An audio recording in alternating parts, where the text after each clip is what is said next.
Hello everyone, welcome back to our channel.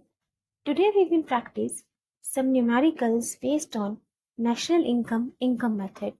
National income या income method पे based हम कुछ और numericals की आज practice करेंगे. लास्ट वीडियो में हमने income method पे based कुछ basic टाइप के numericals किए थे. आज हम थोड़े एडवांस लेवल के numericals करेंगे जो एग्जाम्स में आ सकते हैं. ठीक है, तो अगर आपने पहले नेशनल इनकम मेथड की पहले 2 वीडियोस नहीं देखी तो एक बार ज़रूर उन्हें देख लीजिए कि बेसिक फॉर्मूले में बेसिक टर्म्स आपको वहीं से समझ आएंगी. कि आज हम सीधा क्वेश्चंस की प्रैक्टिस करेंगे. So let's start. Question number 1, calculate GNP/MP by income method. हमें इनकम मेथड से कैलकुलेट करना है GNP/MP. गिवन है आपके पास रेंट 20 इन करोड़, ये वैल्यू सारी करोड़ में गिवन है. तो रेंट हो गया 20 crore, interest 30 crore, dividend 45, undistributed profit 5, corporate tax 10, compensation of employees 400, NFIA -10, depreciation 10 and net indirect tax 50. तो ये सब वैल्यूज हमें गिवन है. हमें निकालना है GNP/MP. तो हम इनकम मेथड से कैलकुलेट करेंगे. इनकम मेथड से कैलकुलेट कैसे निकालते हो आप? इनकम मेथड से जब हमें NDP/FC निकालना हो तो हम ऐड कर देते हैं rent plus interest plus profit plus compensation of employees plus mixed income. जब हम इन 5 कंपोनेंट्स को ऐड कर देते हैं तो हमारे पास NDP/FC आ जाए इनकम मेथड से. अब इस क्वेश्चन में क्या क्या गिवन है? रेंट गिवन है, हमें रेंट चाहिए. इंटरेस्ट गिवन है, ठीक है. प्रॉफिट डायरेक्टली नहीं दिख रहा मुझे. कंपेंसेशन ऑफ एम्प्लॉइज गिवन है. मिक्स्ड इनकम कहीं दिया नहीं हुआ इस क्वेश्चन में तो उसको रहने देंगे. तो यहाँ पे हमारे पास रेंट है, इंटरेस्ट है, compensation of employees directly given है. हमें चाहिए मिक्स्ड इनकम. मिक्स्ड इनकम तो क्वेश्चन में दिया नहीं, तो कोई वैल्यू गिवन ना हो तो उसको हम 0 मान देते हैं, उसको ऐड नहीं करेंगे. अब हमें चाहिए प्रॉफिट. प्रॉफिट भी यहाँ पे डायरेक्टली नहीं दिया हुआ इस क्वेश्चन में, लेकिन हमें ये दिख रहा है dividend, undistributed profit, corporate tax, है ना. ये तीनों आपको दिख रहे हैं. जब हमने टर्म्स पढ़ी थी, जब थ्योरी पार्ट किया था इनकम मेथड का, तब देखा था प्रॉफिट सम होता है dividend, undistributed profit, corporate tax. जब आप इन तीनों को ऐड कर दोगे तो आपके पास प्रॉफिट आ जाएगा. प्रॉफिट इन तीनों का टोटल होता है, क्योंकि प्रॉफिट में से एक हिस्सा डिविडेंड को जाता है जो शेयर होल्डर्स को दिया जाता है. एक कॉर्पोरेट टैक्स होता है जो टैक्स गवर्नमेंट को देना होता है. फर्म्स को, कंपनी से गवर्नमेंट को टैक्स पे करते हैं प्रॉफिट में से. और बाकी बचा हुआ होता है अनडिस्ट्रीब्यूटेड प्रॉफिट, रिटेल अर्निंग्स, जो कंपनीज अपने फ्यूचर के लिए रखते हैं, रिटेल अर्निंग्स. तो प्रॉफिट के ये 3 पार्ट्स होते हैं, 3 कंपोनेंट्स होते हैं. हमारे पास प्रॉफिट डायरेक्टली गिवन नहीं है, लेकिन हमारे पास ये तीनों कंपोनेंट्स गिवन है. तो अगर हम इन तीनों को ऐड कर दें तो हम प्रॉफिट पे पहुंच जाएंगे. तो 45 + 5 + 10 ऐड करोगे तो 60. तो आपका ये प्रॉफिट हो जाएगा. यहाँ पे ऐसे किया. यहाँ पे रेंट हमने लिया 20, इंटरेस्ट 30 क्वेश्चन में गिवन है. प्रॉफिट के लिए 45 + 5 + 10. डिविडेंड में अनडिस्ट्रीब्यूटेड प्रॉफिट और कॉर्पोरेट टैक्स ऐड कर दिया तो आपके पास प्रॉफिट आ गया. Total profit plus 400 compensation of employees. तो NDP/FC की वैल्यू हो गई 510 करोड़. 510 करोड़ हो गई NDP/FC. अब हमें क्वेश्चन में चाहिए क्या? GNP/MP मांगा आपने. NDP/FC तो निकाल लिया. इनकम मेथड से NDP/FC ही निकाल सकते हैं इन सभी कंपोनेंट्स को ऐड करके, लेकिन हमें चाहिए GNP/MP. तो GNP/MP हम NDP/FC से निकाल लेंगे. GNP/MP के लिए NDP/FC में हम पहले ऐड करेंगे डेप्रिसिएशन, क्योंकि नेट से क्रॉस वैल्यू चाहिए, इस N को G बनाना. तो डेप्रिसिएशन ऐड करेंगे. फिर नेट इनडायरेक्ट टैक्स ऐड करेंगे, क्योंकि हमें FC से MP बनाना है. जब हमें फैक्टर कॉस्ट से मार्केट प्राइस में जाना हो तो हम indirect tax, net indirect tax add कर देते हैं. वो ऐड कर दिया. और NFIA भी ऐड करेंगे. NFIA क्यों ऐड किया? क्योंकि हमें NDP/FC से GNP/MP चाहिए. तो यहाँ पे D की जगह N चाहिए. ये डोमेस्टिक प्रोडक्ट है, आपको नेशनल चाहिए. तो जब हमें डोमेस्टिक से नेशनल की वैल्यू निकालनी हो तो NFIA ऐड कर देते हैं. तो इसमें हमने NDP/FC में depreciation plus NIT plus NFIA को ऐड कर दिया. तो आंसर आ गया आपके पास 510 + 10 + 50 + -10. तो आंसर हो जाएगा 560 करोड़. NFI माइनस में गिवन था, तो प्लस माइनस माइनस हो गया, 510 प्लस 10 520 प्लस 50 570 माइनस 10 560 करोड़। हमारा आंसर हो गया 560 करोड़ है GNP MP। अगर उसने NTPFC पूछा होता तो यही तक होते, लेकिन GNP MP था, हमें कुछ और स्टेप्स भी करने थे। चलिए नेक्स्ट देखते हैं। Next question, calculate national income. अब यहाँ क्वेश्चन में नेशनल इनकम निकालने के लिए पूछा, तो आंसर क्या पूछा। नेशनल इनकम मतलब NNPFC, सब हमने एग्रीगेट्स में पढ़ा था, न्यूमेरिकल्स में पढ़ा था, ये सब डिटेल में। तो हमें NNPFC कैलकुलेट करना है। ठीक है, हमारे पास गिवन क्या क्या है, इन करोड्स वैल्यू गिवन है सारी। Rent 80, interest 100, profit 210, tax on profits 30, employees contribution to social security schemes 60, mixed income of self-employed 250, net indirect tax 60, employers contribution to social security schemes 50, compensation of employees 500, NFIA -20। यहाँ भी NFIA minus. तो पहले तो income method से NDPFC calculate कर लेते हैं components को ऐड करके। उसके लिए हमें चाहिए रेंट, रेंट है, interest, profit, compensation of employees, और हमको चाहिए मिक्स्ड इनकम। ये सब गिवन है। रेंट भी गिवन है आपको, इंटरेस्ट भी, profit, compensation of employees, mixed income. Rent 80, interest 100, profit 210, mixed income of self employed है 250 एंड कंपनसेशन 500। तो इन सबको ऐड कर दोगे, आपके पास आ जाएगा NDPFC 1140 करोड़। जब हम 80 प्लस 100 200 एंड 500 to 15 को ऐड करोगे तो आंसर होगा 1140 करोड़ NDPFC। हमें क्वेश्चन में चाहिए था NNPFC नेशनल इनकम, तो उसके लिए हम NDPFC में NFIA ऐड कर देंगे।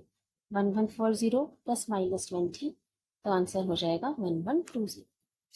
ये हो गया नेशनल इनकम मतलब NNPFC। जब आप सोच रहे होगे कि हमने tax on profits, employee contribution to social security schemes, employer contribution to social security schemes, इनको क्यों नहीं ऐड किया, इनको क्यों यूज़ नहीं किया क्वेश्चन में, क्योंकि इनका काम ही नहीं था। देखो हमें प्रॉफिट्स ऑलरेडी गिवन है, तो हमें टैक्स ऑन प्रॉफिट्स नहीं चाहिए। प्रॉफिट सम होता है अनडिस्ट्रीब्यूटेड प्रॉफिट, कॉर्पोरेट टैक्स और डिविडेंड का, और हमें प्रॉफिट दिया हुआ है तो हम अलग से टैक्स उसमें दोबारा ऐड थोड़ी करेंगे। फिर है employee contribution to social security scheme. जब हमने थ्योरी पार्ट आपने देखा होगा ध्यान से, तो employee contribution to social security scheme में एम्प्लॉय का कंट्रीब्यूशन कंपनसेशन ऑफ एम्प्लॉइज का पार्ट नहीं होगा। कंपनसेशन ऑफ एम्प्लॉइज में हम सिर्फ wages in cash in kind और employer contribution to social security scheme को ऐड करते हैं। एम्प्लॉय कंट्रीब्यूशन तो उसमें इंक्लूडेड होता ही नहीं है, क्योंकि एम्प्लॉयर क्या पेमेंट कर रहा है हमें ये लेना होता है, तो इसका कोई मतलब ही नहीं है। टैक्स ऑन प्रॉफिट भी हमने देख लिया, ठीक है। नेट इनडायरेक्ट टैक्स का तो इस क्वेश्चन में यूज़ था नहीं, क्योंकि NDPFC से हमने NFI ऐड करके नेशनल इनकम निकाल लिया, तो हमें ये भी नहीं चाहिए था। अब ये है employer contribution to social security scheme. हाँ, ये कंपनसेशन ऑफ एम्प्लॉयज़ का पार्ट होता है। कंपनसेशन ऑफ एम्प्लॉयज सब होता है wages in cash in kind plus social security contribution by employer not employee. तो इसको हमने ऐड क्यों नहीं किया, क्योंकि हमें compensation of employees already given है, और कंपनसेशन ऑफ एम्प्लॉयज में ये ऑलरेडी एडेड है। कंपनसेशन ऑफ एम्प्लॉयज सम होता है, टोटल होता है वेजेस का plus contribution by social security contribution bye employers. तो कंपनसेशन ऑफ एम्प्लॉयज में जब ये ऑलरेडी इंक्लूडेड है एम्प्लॉयर का कंट्रीब्यूशन सोशल सिक्योरिटी स्कीम में, हम दोबारा से ऐड थोड़ी करेंगे। जब ये 50 जो है 50 वैल्यू गिवन है, तो 500 में ऑलरेडी इंक्लूडेड है, तो दोबारा ऐड करोगे तो डबल हो जाएगा, इसलिए हमने नहीं दिया। तो हमें सिर्फ कंफ्यूज करने के लिए ये सब एक्स्ट्रा एलिमेंट्स दिए हुए हैं, आपके पास बाकी डायरेक्टली गिवन है सारे कॉम्पोनेंट्स जो चाहिए, rent, interest, profit, mixed income and compensation. ठीक है, एम्प्लॉय कंट्रीब्यूशन तो आता ही नहीं है, तो उसको मतलब ही नहीं है, इसको हटा दो। एम्प्लॉयर कंट्रीब्यूशन इसलिए नहीं लिया क्योंकि कंपनसेशन ऑफ एम्प्लॉयज में ये ऑलरेडी इंक्लूडेड होता है। आई होप आपको क्लियर हुआ हो। चलिए नेक्स्ट देखिए, चलिए सेम क्वेश्चन है। ओके नेक्स्ट देखते हैं। Calculate national income. National income calculate कीजिए NNPFC। गिवन है आपके पास इन करोड्स में वैल्यू गिवन है। Compensation of employees 400 crore, profit 200 crore, rent 150 crore, interest 100, dividend 120, employer contribution to social security schemes 40, mixed income of self-employed 500, direct tax 100, NFIA minus 50. यहाँ पे minus में NFIA. तो ठीक है, NDPFC निकाल लेते हैं पहले इनकम मेथड से. तो उसके लिए हमें चाहिए रेंट, इंटरेस्ट, प्रॉफिट गिवन है, मिक्स्ड इनकम गिवन है, प्लस कंपेंसेशन ऑफ एम्प्लॉयज भी गिवन है. तो डायरेक्ट है. रेंट 150, इंटरेस्ट गिवन है आपका 100, प्रॉफिट गिवन है 200, compensation of employees 400 and mixed income 500. इन सबको अब ऐड कर दोगे आपके पास आ जाएगा 1350 crore NDPFC. NNPFC national income मतलब निकालने के लिए क्या करेंगे, NDPFC plus NFIA. NDPFC 1350 plus NFIA plus minus 50, तो प्लस माइनस माइनस हो गया, 1350 माइनस 50 1300 करोड़ और आ जाएगा आंसर NNPFC. हाँ, वही सवाल है कि employer contribution to social security scheme हमने क्यों नहीं लिया, क्योंकि ऑलरेडी इंक्लूडेड है कंपेंसेशन ऑफ एम्प्लॉयज में. कंपेंसेशन ऑफ एम्प्लॉयज टोटल होता है wages in salary in cash in kind, wages in cash in kind plus employer contribution to social security scheme already included है compensation of employees में. तो इसको हम दोबारा से इंक्लूड नहीं करेंगे. इसको अगर हमने दोबारा ऐड कर दिया 440 दोबारा जोड़ दिया तो डबल हो जाएगा, क्योंकि कंपेंसेशन ऑफ एम्प्लॉयज में ये ऑलरेडी इंक्लूडेड है. ठीक है. और हमने क्या नहीं लिया, डायरेक्ट टैक्स का कोई काम नहीं था क्वेश्चन में. हाँ, इंटरेस्ट और डिविडेंड. अच्छा, इंटरेस्ट तो हमने ले लिया, डिविडेंड क्यों नहीं लिया, तो प्रॉफिट टोटल होता है, अभी हमने देखा था प्रॉफिट टोटल होता है dividends plus undistributed profit plus corporate tax का. तो प्रॉफिट ऑलरेडी गिवन है, तो प्रॉफिट में ऑलरेडी इंक्लूडेड है डिविडेंड भी. इस 200 में ये 120 भी इंक्लूडेड है, अभी हमने देखा था फर्स्ट क्वेश्चन. प्रॉफिट जो है वो टोटल होता है dividend plus undistributed profit plus corporate tax. तो इस प्रॉफिट में ये जो डिविडेंड है वो ऑलरेडी इंक्लूडेड है, तो इसको दोबारा से काउंट नहीं करेंगे. इसलिए हमने डिविडेंड भी ऐड नहीं किया और एम्प्लॉयर कंट्रीब्यूशन भी ऐड नहीं किया, क्योंकि वो ऑलरेडी इंक्लूडेड था कंपेंसेशन ऑफ एम्प्लॉयज में. ठीक है, नेक्स्ट देखते हैं. Calculate national income. यहाँ भी नेशनल इनकम NNPFC निकालना गिवन है आपको, करोड़ में ये वैल्यू गिवन है. Mixed income of self employed 200 crore, old age pension 20, dividend 100, operating surplus 900, profit 400, employer contribution to social security schemes 50, NFIA minus 10 again, consumption of fixed capital 50, net indirect tax 50. बताइए national income कैसे निकालेंगे. पहले NDPFC calculate करते हैं. NDPFC के लिए चाहिए होता है हमें rent, interest, profit, compensation of employees, mixed income. तो यहाँ पे मुझे मिक्स्ड इनकम तो दिख रहा है, मिक्स्ड इनकम दिख रहा है, वेजेस एंड सैलरीज दिख रहा है, प्रॉफिट दिख रहा है, employer contribution to social security schemes दिख रहा है, NFIA जो यहाँ पे मेरे को रेंट नहीं दिख रहा, इंटरेस्ट नहीं दिख रहा. रेंट इंटरेस्ट तो दिख ही नहीं रहे इस क्वेश्चन में, रेंट इंटरेस्ट नहीं दिख रहा, तो हम इसको कैसे कैलकुलेट करेंगे. यहाँ पे सिर्फ प्रॉफिट दिख रहा है और ये डिविडेंड इस प्रॉफिट में ऑलरेडी इंक्लूडेड होगा. इसको कैसे हम कैलकुलेट करें. देखिए आपको यहाँ पर एक टर्म दिख रही है operating surplus. Operating surplus is equal to rent plus profit plus interest. Rent, profit या इंटरेस्ट लिखो, या फिर आप सिर्फ ऑपरेटिंग सरप्लस लिख दो तो एक ही बात है. ऑपरेटिंग सरप्लस टोटल होता है, सम होता है rent plus profit plus interest का. अगर हम रेंट, प्रॉफिट, इंटरेस्ट लिखें, इन दोनों तीनों का टोटल लिखें या ऑपरेटिंग सरप्लस लिखें सीधा, तो एक ही बात है. तो यहाँ तो हमारा काम आसान हो गया. यहाँ हमें सीधा ही ऑपरेटिंग सरप्लस गिवन है, तो हमें ना रेंट चाहिए ना इंटरेस्ट ना प्रॉफिट, क्योंकि ये तीनों का सम हमारे पास आ गया. तो ऑपरेटिंग सरप्लस में अब हम सीधा मिक्स्ड इनकम और कंपेंसेशन ऑफ एम्प्लॉयज ऐड करके, एक फॉर्मूला ये भी होता है NDPFC कैलकुलेट करने का इनकम मेथड से, operating surplus plus mixed income plus compensation of employees. तो ऑपरेटिंग सरप्लस हमारे पास गिवन है 900 तो हमें ये नहीं चाहिए डिविडेंड प्रॉफिट, इस सब की ज़रूरत नहीं है, प्रॉफिट अलग से नहीं चाहिए हमें क्योंकि ऑलरेडी ऑपरेटिंग सरप्लस में ये इंक्लूडेड हो गया। फिर आपके पास है mixed income, mixed income given है 200, ऑपरेटिंग सरप्लस 900। अब हमें चाहिए compensation of employees, compensation of employees, compensation of employees भी डायरेक्टली गिवन नहीं है इस क्वेश्चन में। हमें दिया हुआ है old age pension, wages and salaries, employers contribution to social security schemes. जब हमने कंपेंसेशन ऑफ एम्प्लॉइज वाले क्वेश्चन किए तो इसमें employer contribution to social security scheme हमने ऐड नहीं किया था, अभी वो ऑलरेडी इंक्लूडेड है कंपेंसेशन में। लेकिन यहाँ पे कंपेंसेशन ऑफ एम्प्लॉइज नहीं दिया हुआ, यहाँ आपको दिया है वेजेस एंड सैलरीज। तो वेजेस एंड सैलरीज में यहाँ पे हम employer contribution to social security scheme add करेंगे। क्यों ऐड करेंगे? क्योंकि कंपेंसेशन ऑफ एम्प्लॉय सम होता है, टोटल होता है wages and salaries plus employers contribution to social security schemes. तो इसलिए इसमें wages and salaries and employer contribution to social security scheme दोनों ऐड होगा, मिलके बन जाएंगे ये कंपनसेशन ऑफ एम्प्लॉइज। अगर हमें कंपनसेशन ऑफ एम्प्लॉइज दिया होता तो हम ऐड नहीं करते एम्प्लॉयर कंट्रीब्यूशन को, लेकिन यहाँ वेजेस एंड सैलरीज के बनता, तो कंपनसेशन ऑफ एम्प्लॉय निकालने के लिए हम इसको ऐड करेंगे। तो यहाँ पे हमने operating surplus plus mixed income plus wages and salaries plus employer contribution to social security scheme को ऐड किया, तो आपके पास आंसर आ जाएगा 1650 करोड़।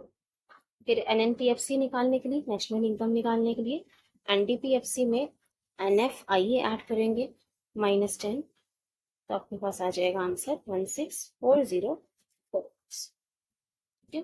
एनएनपीएफसी इज 1640। यहाँ पे वेजेस एंड सैलरीज था इसलिए हमने एम्प्लॉयर कंट्रीब्यूशन ऐड किया कंपनसेशन ऑफ एम्प्लॉयज। और ऑपरेटिंग सरप्लस था तो हमें रेंट इंटरेस्ट प्रॉफिट अलग से नहीं चाहिए थे इस क्वेश्चन में। चलिए नेक्स्ट देखते हैं। Calculate GNPMP using income method. GNPMP आपको गिवन है इन करोड़ में value. Compensation of employees 100 crore, private final consumption expenditure 200, rent 20, government final consumption expenditure 50, profits 10, interest 10, gross domestic capital formation 60, net imports 10, consumption of fix capital 20, net indirect tax 30, NFIA -20, change in stocks 10, mixed income 110। आप निकालिए जीएनपीएमपी using income method. तो हम वही components लेंगे जो हमें income methods में चाहिए। ये private final consumption expenditure, government final consumption expenditure, इन सबको देख के कंफ्यूज में तो एक्सपेंडिचर मेथड में यूज होते हैं, अभी करेंगे उसको आगे। तो हमें ये नहीं चाहिए, हमें सिर्फ वही कंपोनेंट्स देखने हैं जो हमें इनकम मेथड के लिए चाहिए। तो ये सब हमको नहीं चाहिए, gross domestic capital formation, change in stocks के यहाँ पे हमारा काम नहीं है, हमें बस इतने ही कंपोनेंट्स चाहिए। तो एनडीपीएफसी कैसे निकालेंगे? Rent plus interest plus profit plus compensation of employees plus mixed income. तो यहाँ पे रेंट गिवन है आपको 20, interest 10, profits 10, compensation of employees 100 and mixed income 110। तो डायरेक्टली गिवन है सारी वैल्यूज, को ऐड कर दो 20 + 10 + 10 + 100 + 110, तो आंसर आ जाएगा आपका 250 करोड़ एनडीपीएफसी। लेकिन हमें चाहिए क्या इस क्वेश्चन में? जीएनपीएमपी। तो एनडीपीएफसी में हम क्या करेंगे? पहले भी ऐसा क्वेश्चन किया था एनडीपीएफसी। अब अगर नेट से ग्रॉस वैल्यू चाहिए तो डेप्रिसिएशन ऐड करेंगे, consumption of fixed capital, depreciation add करेंगे, एनआईटी ऐड करेंगे, नेट इनडायरेक्ट टैक्स, क्योंकि हमें फैक्टर कॉस्ट से मार्केट प्राइस पे जाना है, और जब फैक्टर कॉस्ट से मार्केट प्राइस पे जाना हो तो नेट इनडायरेक्ट टैक्स ऐड करते हैं, और एनएफआईए ऐड करेंगे क्योंकि यहाँ पे डोमेस्टिक वैल्यू से आपको नेशनल चाहिए, या net domestic product gross national product, domestic से नेशनल वैल्यू पे जाना है तो एनएफआईए ऐड कर देंगे। तो CFC plus NIT plus NFIA.